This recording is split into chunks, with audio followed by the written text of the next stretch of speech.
கார்த்த வீரியார்ஜுனோட புகழ் அப்படிங்கிறது திக்கெங்கும் பரவ ஆரம்பிச்சது. இலங்கையின் அரசனான ராவணோட காதுகள்லயும் இந்த புகழ் அப்படிங்கிறது கொண்டு சேர்க்கப்பட்டுச்சு. இதை கேட்ட உடனே ராவணன் வெகுண்டு எழுகிறாரு. இந்த பிரபஞ்சத்திலே நம்மளை விட சிறந்த வீரன் யாருமே இருக்கக்கூடாது நம்ம நினைச்சிட்டு இருக்கோம். ஆனா இந்த கார்த்த வீரியார்ஜுனன் மிகப்பெரிய வீரன் அப்படின்ற புகழை அடைஞ்சிட்டே இருக்கான்.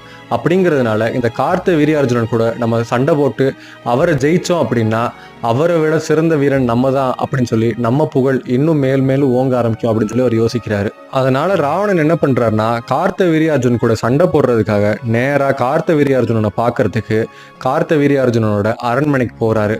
அங்க போய் பார்த்தா அரசர் அங்க இல்லை அப்படின்ற தெரிய வருது.